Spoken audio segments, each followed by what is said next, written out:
begin, I'd like to welcome to the stage our moderator for tonight, the wonderful actress Margot Ferrera.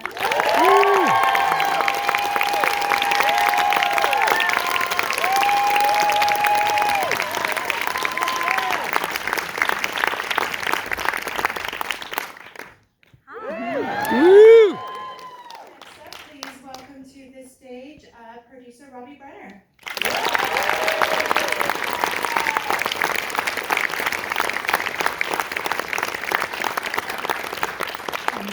Next up, producer Ackerley.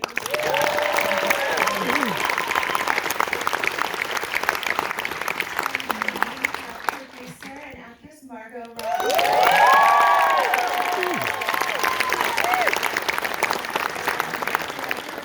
Greta Gerwig.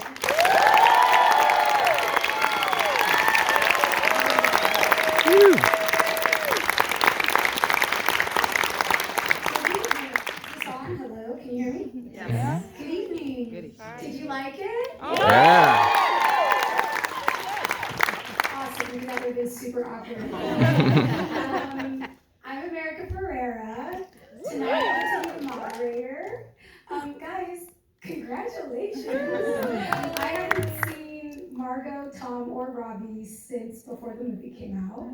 This is our first time we've been back. It was in London when the strike was And called. we are not used to having this much time apart, so this is great. I know. So first order of business is big congratulations to all of you incredible filmmakers and producers who brought this vision into the world and invited so many of us to come and play. And especially congrats on such an original film that managed to connect with audiences across the globe who have gone back to see it over and over and over again. And yes, it's just so refreshing it's so refreshing for audiences, for our industry, for filmmakers to get to witness such an original and such a bold film not only become the biggest box office success of the year, but also just a cultural sensation. I think for me, it really hit me when I learned that the one theater in Saudi Arabia that opened in 2018 was sold out and packed for weeks on end because people were crossing over the border from countries where Barbie was banned to see the movie. Oh my God. It really hit me, oh, whoa, you made a thing. You did a thing. So I want to know, when did it hit you that the film was connecting with audiences in this way? Well, just to say also, we made a thing. You were part of it. Gosh, I think it kind of, I don't know, it connects in waves. I remember when we were talking about that moment and how meaningful that was. And I think it's, I don't know exactly when it hit all the way. I feel like there was, kind of a sense of just on the very first weekend that, I live in New York City, you live in New York City, and it was there's density, so you can see people, and just everyone on the street wearing pink, and actually just seeing them, and my son associates this movie with the color pink, and he said, "Look at all this Barbie's mom." There was something that just physically seeing that was sort of extraordinary, and then it just hit me in waves and different people reaching out, and I feel like everything I know feels very just personal about how it's connected with different people, and it happened again today on the plane, and someone who's working on the airline showed me a picture of their kid and said this meant so much to them, and it just little things like that, and it just keeps happening, and it's wonderful. I love making movies, and I love making movies for people and for audiences to experience together, and to sort of have a shared moment, and so that it happened is extraordinary. Yeah. Stu, any of you want to add to that? Was there a moment for you where you were like, OMG? I think it's the same. You know, I think of two kind of core memories. Was we were in London with David Heyman, one of the other producers, watching, and we were going cinema to cinema on that opening weekend, and Greta was in New York, and we were FaceTiming and just seeing, yes, the floods of pink, and watching young boys, young girls, groups of guys, people of different religions and sizes and ages and shapes and everything, and it was just, it hit you, and you saw the cues, and it was just like, wow, this is such a moment. And then I think the reverse of it, the other kind of core memory was making the movie, and you never ever know if it's going to resonate in the way that this did until that opening day, week, or month. But I will say, the first time we ever stepped on the set and you saw these dream houses that were 4 stories high, and the palm trees and the Sykes and the whole cul-de-sac, it was the biggest stage I've ever seen. And it gives me goosebumps thinking about it, and all the Barbies and all the Kens, and you just had that kind of moment of relief going, wow, this is something so special, and that kind of is carried through the whole movie.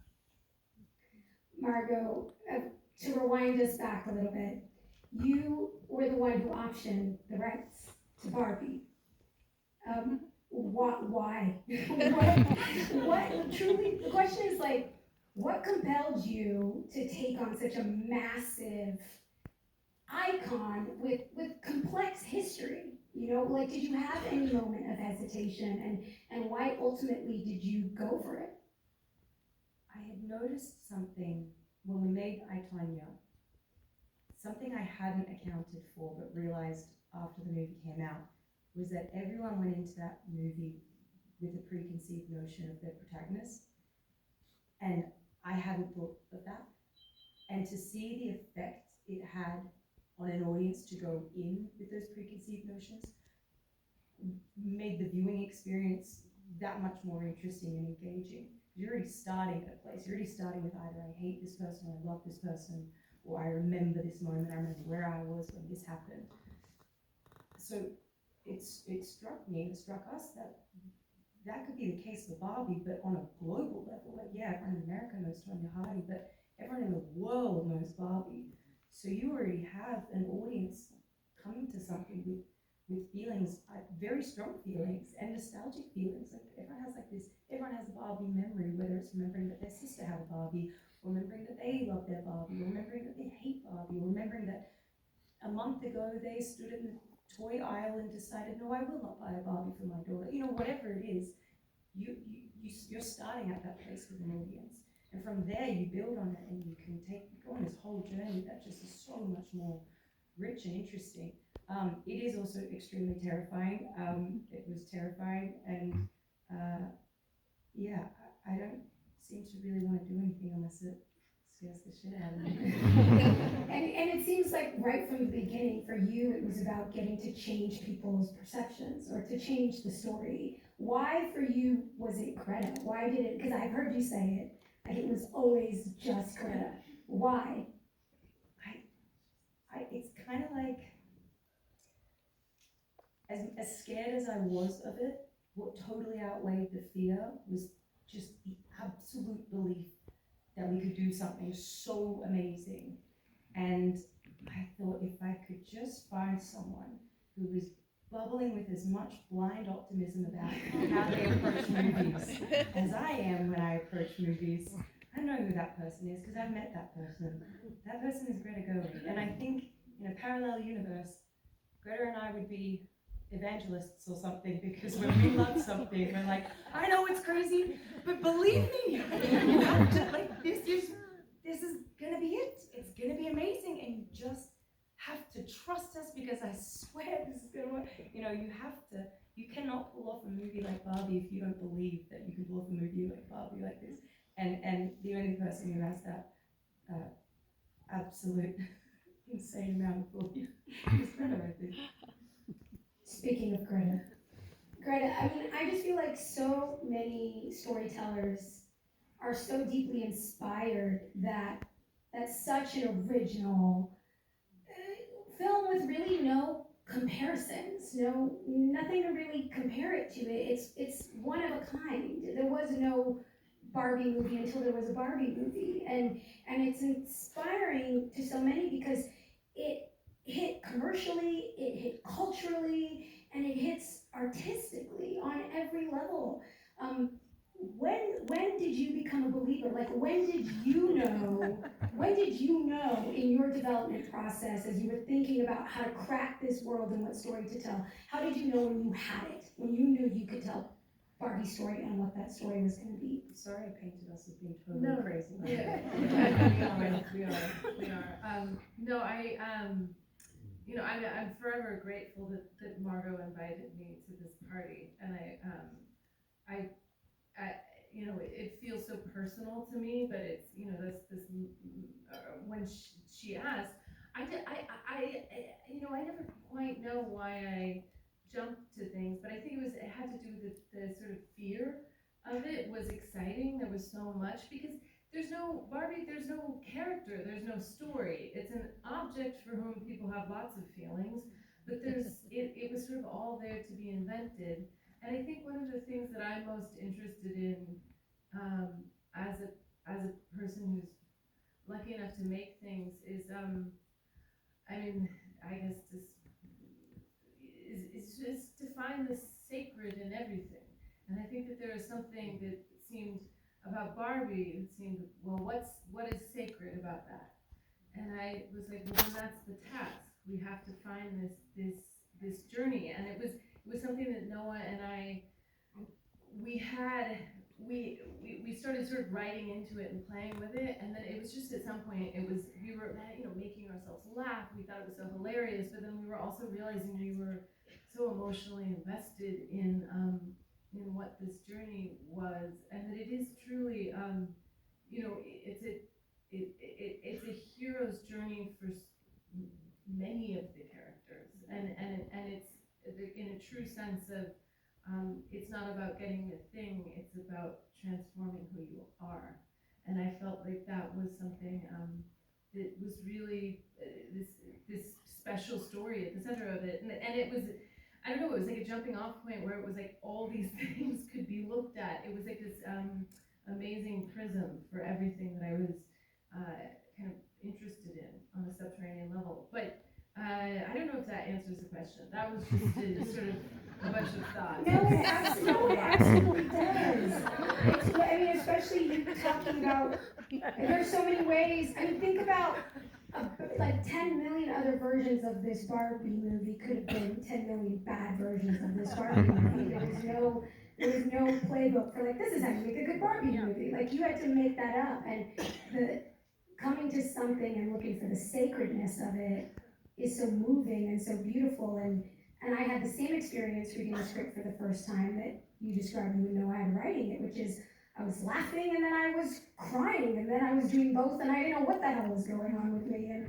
And I wanted to ask about that tone, the range from like absurd magical fantasy Ryan Gosling can dances to deep, ugly crying, emotional scenes of Barbie becoming a human, and how, oh my gosh, I'm having a moment now in a Barbie movie. Like, how did you think about the tone, and did it surprise you that when you got into the editing room that you had that range, or is that something that you planned for? You wanted the emotion to go that deep, and you wanted the comedy to go that absurd. Yeah, I always had in the back of my mind that the goal would be that as you're watching the movie and that you have that experience of laughing and everything, that you would suddenly realize you were crying, and then think to yourself, am I crying at a Barbie movie?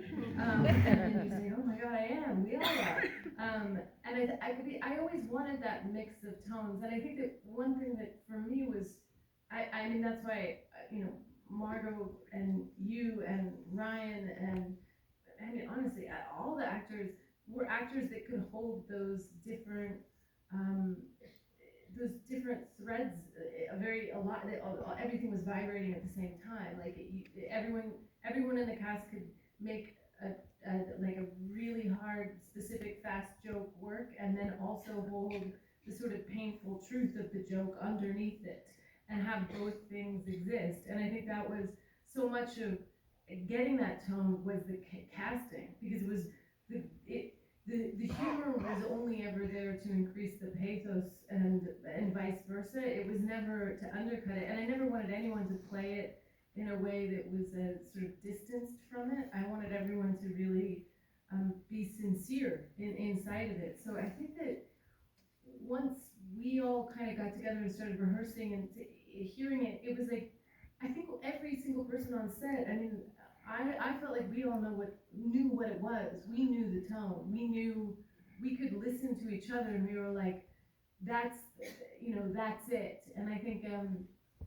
that's the moment for me that's always like where it all comes together, is when it's like you've got the actors doing it, and you're like, if they're holding all the contradictory things, then the movie can too. I'm gonna go out on a limb and say I had no idea what the tone was, but I knew that you knew what the tone was. I knew that you heard every single line a specific way in your head before it was said, and so I could just trust the genius of Greta and just, do all the things and know that you were gonna pick the best version. Robbie, you joined Mattel in 2018, and Barbie is the first film you produced there. Good on you. You are now the president of Mattel Films.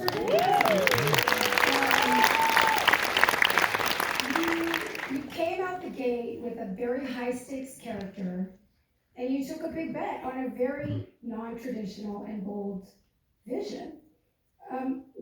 Why was 2023 the year of Barbie? Like, why was this the time to make a Barbie movie? And also, why did you say yes to this version of it? Well, I mean, first of all, this version is undeniable. I mean, Tom and Margot came into Mattel. I think I met them the week that I started at the job, and we all sat down and they said, we want to produce the Barbie movie.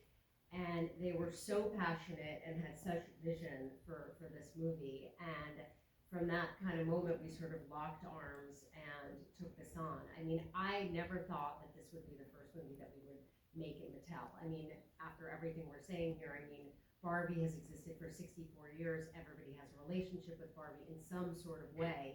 That to sort of figure out how do you unpack this movie, how do you tell the story that isn't going to be derivative, that's going to be interesting. Well, there's only one way. You find somebody like Greta and Noah, and Margot had such conviction in hiring Greta and saying, she is the woman, she needs to direct this movie. And luckily for us, she had a relationship with her, so she was able to whisper to her and entice her to join us and to do this movie. And so it was really just the confluence of us all kind of coming together and the right team. And I think when you have the right team and the right vision, then, you can make a movie like this. Actually, no, I did know, and I found the text he sent me, because I said I'd like Noah to write it with me, which Noah kind of knew, but not totally. There's a text chain where he sent me a Variety article that said Greta Gerwig and Noah Baumbach to write the Barbie movie, and then he sent it to me with a question mark. I guess we're writing this Barbie picture. Oh, that's right. It's gonna be great. And then he did right after, he said, we'll make each other laugh. And then that was actually what happened. And it was, but it's really funny to find the photographic evidence of just how little I was letting him in. Now, Robbie, I have a follow-up, because you believed in this team and you linked arms, and you're a creative producer with a huge background of experience, but Mattel is Mattel. Be honest. Mattel is Mattel. Be honest. Mattel now. What was Mattel's initial reaction to this vision for Barbie? Them being a character in the movie, being honest about like the different ways people feel about Barbies. What was the first reaction, and then what were the conversations like between Mattel and Greta and you, and how did you find a place to land? Well, the truth is, I mean, we really didn't know a lot about the story. I mean, Greta and Noah, I mean, I think Margot and Tom were more in on it for sure. But, Greta and Noah went off and wrote a script, and it wound up in my inbox one day, and I really had no idea what I was going to read. And so imagine you're all of a sudden sitting down to read the Barbie movie. So that was just an unbelievable, incredible moment that I will never forget of, wow, I was screaming, talking to myself, laughing out loud. My girls came in and they were like, oh my God, can we read the script? But it was amazing. And I remember calling Enon, the CEO of Mattel, and telling him about the script, and he read it immediately, and I gave it to the head of Lisa McKnight, who runs Dolls, and Richard Dixon, who was the president at the time, and of course they loved it. They loved Greta. They trusted Greta. They were so excited about it. They trusted Margot and Tom, but of course they had their sort of questions like, do we really need to say fascist? Do we really need to say save your Barbie? Maybe we could sort of do something a little different here. I mean, the ending with the gynecologist. and so we definitely had those conversations, but I think ultimately we all really, really believed in Greta and her vision, and everybody really trusted, and I think you felt like you had the freedom to play and to do what you wanted. I think you all felt that way, and that's what we wanted. We were not there to micromanage. You don't hire somebody like Greta and Noah to sit there and tell them what to do. So I think that they were, I don't want to say scared, but they were definitely trepidatious. It was a toy company. They had never made a movie before, but they were very, very excited about this team, and they believed, and it was just a really exciting journey, I think, for everyone. Tom, first of all, congratulations to you and Margot and everyone at Lucky Chap on your Variety Producers of the Year Award. Which you received last night, mainly for your commitment to championing female storytellers, female characters, female filmmakers, some of which, to name a few, I, Tanya and Promising Young Woman, and Barbie. And as the sole Ken on the panel, and as a producer Ken who puts a lot of energy and effort into telling movies about Barbies, why do you think Barbie is resonating across demographics? Male, female, people from all over the globe, all ages. What is that about to you? Firstly, I'm missing my husband, David, producer. Ken David. I think it's about the story that Greta wrote. I think it's very easy to think on the surface that this is a Barbie movie and that's all it is, and it's a comedy and that's all it is. And Greta wrote a movie with so much heart and humanity in it, and that responded and resonated with anyone, any walk of life. And to have a movie about what it is to be human in a sea of plastic, I don't think anyone's expecting. And I think it doesn't matter where you're from or what you do or anything, that emotional core of the movie hit us so deep, and we saw it act out. And it really kind of disproves this idea that movies about women are for women audiences. Mm-hmm. And that's something you as producers have proven multiple times. That was probably one of the biggest battles, is convincing people that this wasn't a 2-quadrant movie. This had a price tag attached to it that needed it to be a 4-quadrant movie. We had to have men come see this for the maths to work out, And it doesn't matter how much you can say, trust us. People are scared to take that leap, and we're so grateful that obviously Mattel trusted us, and Warner's wrote the checks and totally trusted us as well. But that definitely was the scariest. That was the continuous conversation that even right up until the movie's made and we're marketing it, it's still but a guy's gonna come see this, a dude's gonna come see this, and how do we kind of shift things so that and it's so frustrating, because I've been watching dude movies my whole life. I love dude movies. I think dude characters all the time. I don't see why it can't happen in the reverse. And I'm just so happy because the part of me that's scared that it won't work out was like, if it doesn't work out and if dudes don't show up for this movie, everyone's going to be, see, I told you, that's why female movies can't get that price tag. I was like, no, I just want this to work so that everyone after this pitching their movie with a female lead, and I want them to get greenlit. I want them to be like, yeah, look what that did. And Wonder Woman did it, but everyone says, yeah, but that was a superhero film. And so it's like somehow got this caveat to it. And you're like, no, it can work. So yeah, that was a huge part of this, was the 4-quadrant nature and that being possible or not.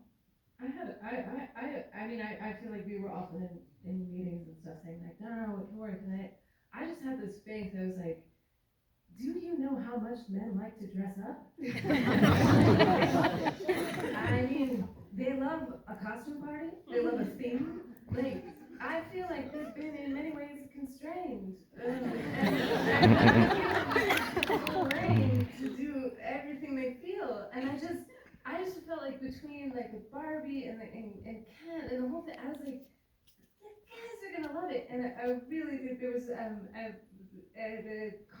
colleges started up, and a friend of my son went to college, and he called and said he's rushing a frat, and the frat was having a Barbie theme tonight. And my friend was like, you mean the sorority's having a Barbie theme tonight? He was like, no, the frat is. And I was like, that's right. But I kind of have faith in it. I think one of the things your speech is so beautiful and so resonant with women, but I also felt like even when we were doing it, men have their version of that speech, and I think that there's something where when somebody articulates something, the trappedness of their own constraints, that everyone's like, yeah, wait, me too, and it doesn't have to be like a literal thing, and I think there's something freeing. But I was like,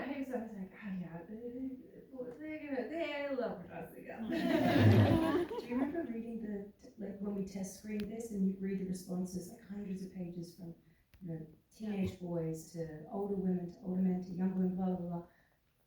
I was so curious. I'd always flip to the teenage boys first to see what they thought and liked or didn't like that movie. They loved Ruth. Ruth loved Teenage boys would like the number one, your favorite thing in this movie. They're like, that scene, the old lady. Like they just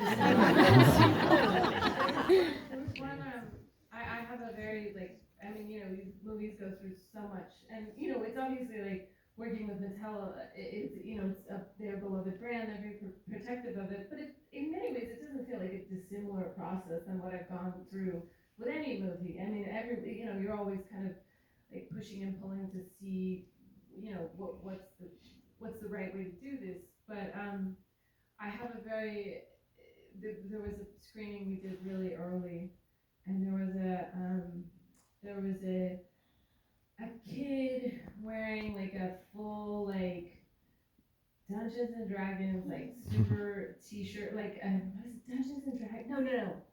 Not you guys. I just picked two things. It was like Guns N' Roses or something. Isn't this Dungeons and Dragons? No, Guns N' Roses. And he was like, it was like an early cut, and he came up. He was like, I don't know, 17, and he was like, that movie fucking rocks. And he was like a man who had found water. He was like so excited, and he did not look like you think like, oh, this kid's gonna really like take this, and it was totally blind, like nobody knew what they were gonna see, and there was something in that moment where I was like, if this kid likes it, maybe, there's lots of, guns or roses or Dungeons or Dragons that need it. I do think that a big part of the joy of watching it is how liberating it is for everyone to watch and see the boxes that we're usually put in, either as men or as women, like be expanded, where we get to play more. And I know that is especially true for me as a Latina woman. I mean, when I read the script, you had written Gloria Latina, but there was nothing in her story that had to be Latina. She just was written Latina, but she got to like just be a person, and she got to have fun, which is like not a box that, I know it sounds insane to say, but like fun is not a party that Latinos get invited to. Like we get invited to like, you know, really like depressing stories. So, you know, you have heard me say this 1,000 times. I didn't grow up playing with Barbies. I was not a Barbie girl. I didn't see myself reflected in that world. It didn't capture my imagination that way. But when I read the script and when we watched the movie, so many more of us get to exist in new and different ways in this movie. And so I'd love to hear you guys talk about that part of it. Why was that important to you, that the Barbie world be inclusive of so many kinds of people, and that people get to be different versions of themselves than they're used to seeing? Well, yeah, I remember actually when we had that conversation really early on, and you said you were talking about how fun is not a component. Like it's just like showing a character like Gloria just having fun and just doing something fun was like I suddenly I thought, oh, that's correct. And then you were explaining it, and I thought, it's something I didn't fully realize, but when you said it, I realized I knew. I think, if there's an aspiration of Barbie, I think it should be to give girls back to themselves intact. Not as a thing that's different from them, but as a thing that, makes sacred the thing that they already are. So I felt like it was important for us to try to, as in many ways as possible, to sort of to do that. And that's something that Mattel as a brand has actually really come so far, and the kinds of dolls they have and the way that the dolls reflect the girls who play with them. So it was something that I was very moved by when I was visiting Mattel and talking to people at Mattel, and I thought, well, the movie has to do the same thing, because that wasn't true when I, in the 80s and 90s when I was playing. I mean, it was true to an extent, but then it really, has really expanded now, and it's even expanded more since we made the movie, which is, incredible. And it's also like it's a malleable thing, and it's a thing that I think that became part of the appeal of it, was that it could be everyone's a superstar. I remember we were talking with Jacqueline Duran, who made the costumes, who's such an extraordinary talent, and I wanted obviously she was drawing on Barbie history and all of that, but I was like, I want every person to feel like, I was like, everybody's got their outfit they love being in, like the thing that makes them feel just good. And that's the day Barbie has every day. And so I want and whatever that means for every person, but especially in the finale, everyone chose their own kind of look. And it was just so wonderful. It was like everyone was like sort of one of one. And it was very, it was just sort of amazing to see everybody kind of dress in the fullness of who they are, and not for anyone, just out of joy. And that was something that was emotional to just be there and see. I'll also just say that the genius that is Greta, we all see this movie and that is the Barbie movie, but she created the whole thing. And I remember when we first picked up the property and we were like, is there one Barbie? Like, how do we even tell that element of the story? And Greta cracked the multiplicity of Barbie, and that was the genius of her. She cracked the code of the entry into the story point, and the fact that Barbie is everyone and everyone is Barbie. And that is not a simple thing, It's incredible. The world she created was not there, and it was just amazing. It's true. I'm just remembering what we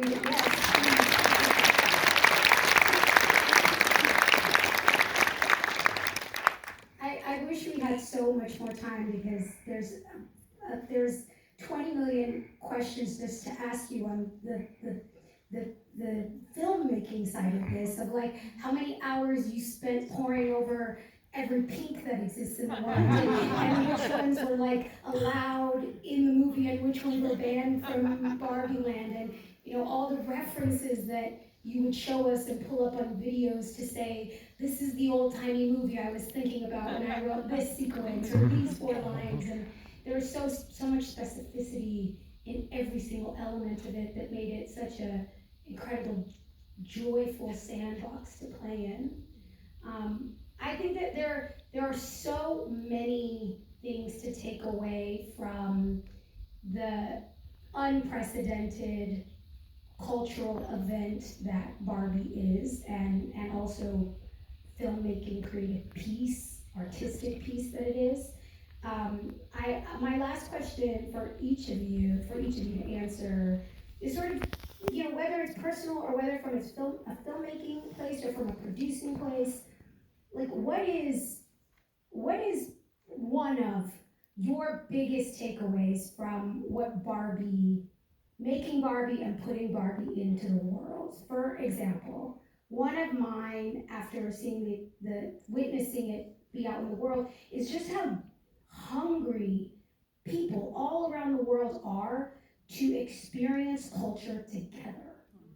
That even after how much isolation and separation we've had, the joy and the fun that people had experiencing something happening to all of us. And Barbie was a thing that happened to all of us. And I thought that was so beautiful, and it revived sort of what filmmaking and making movies and putting movies in movie theaters and gathering people is all about. And that's sort of like one of my big takeaways. Like what is something, a lesson or a life moment you're taking away?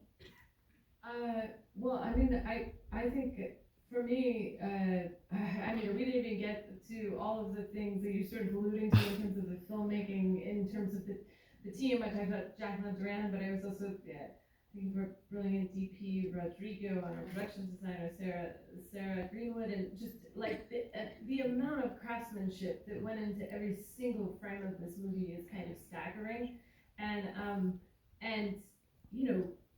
I mean, years of conversations and of details and figuring everything out, and that everything was something that needed to be solved. It's like it was such a Herculean group effort what went into this.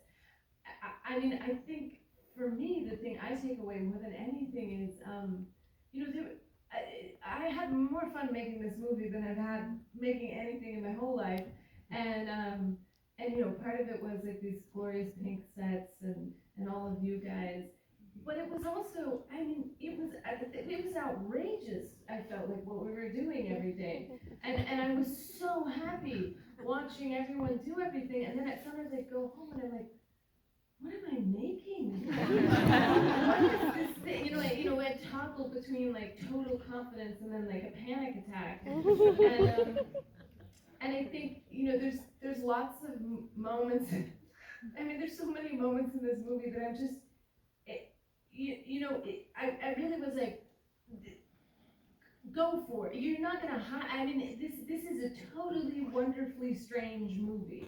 And what I realized was that not everyone, but lots of people are also very strange. And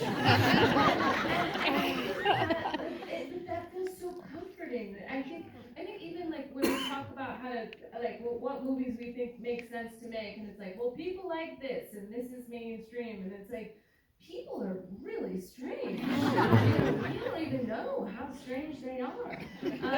So I think in addition to it being like a really exciting triumph and moment for female-led movies, it's also it's a triumph for us, the weirdos. Because I don't think anyone would have ever thought like, yes, many people will enjoy this. But we just kept going to like, if we love it, I mean, that's all we've got, really, at the end of the day. So I would say more than anything, it's sort of, I hope people take it as a clear call to follow your own strange interests.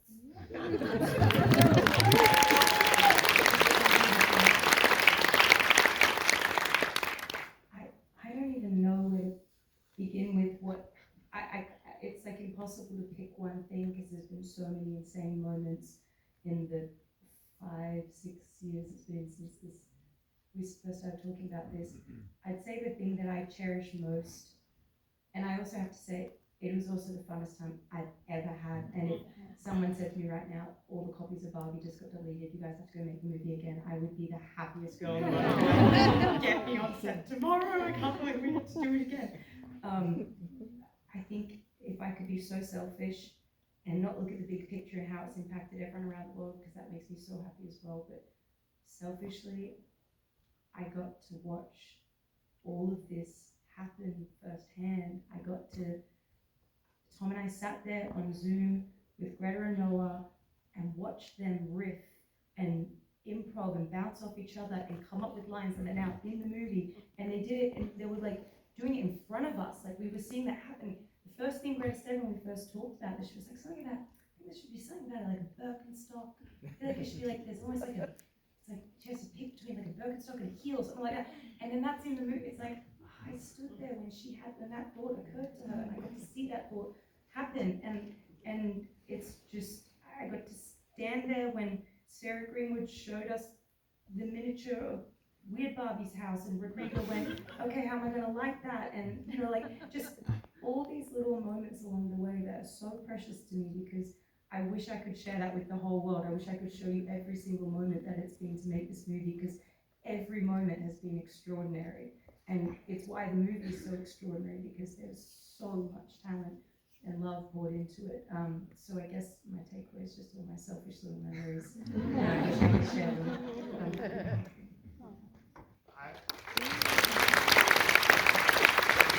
I will not be able to say anything as eloquent and smart and funny as these two, but it's what you said, America. It's this cultural experience that you've all just shared in, and the fact that I can see 35, 40 people here dressed in pink.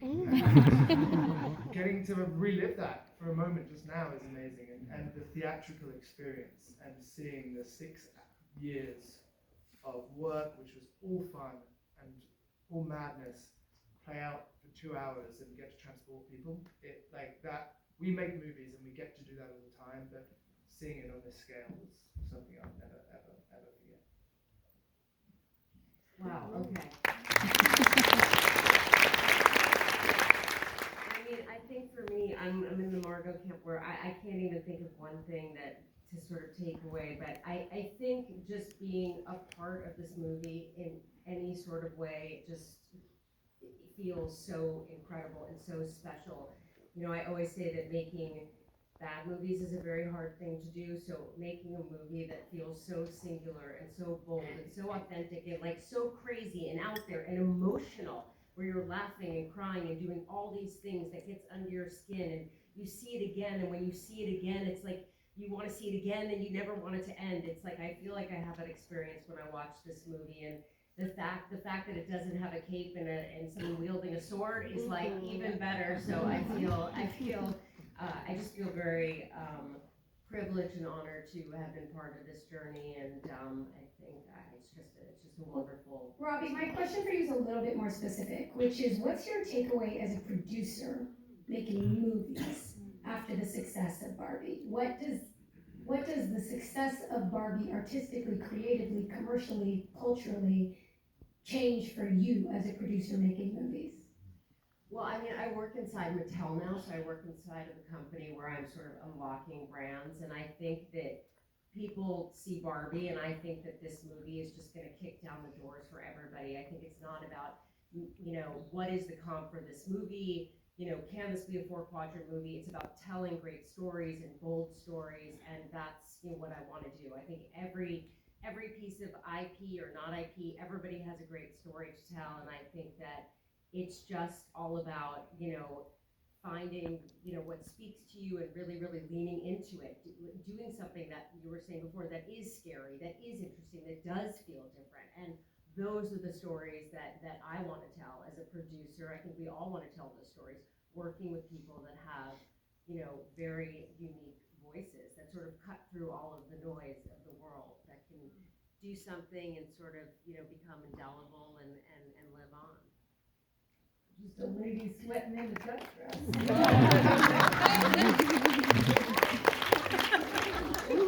Well, I'll just, to close us off, I'll just say all of your moving towards your fear and taking your big bets and doing something that's never been done before paid off for all of us in a huge way, for the world, for the audience that got to have so much joy enjoying this, and for everything that this movie has changed on behalf of all of us and on behalf of myself. Thank you for all the work you all did to bring this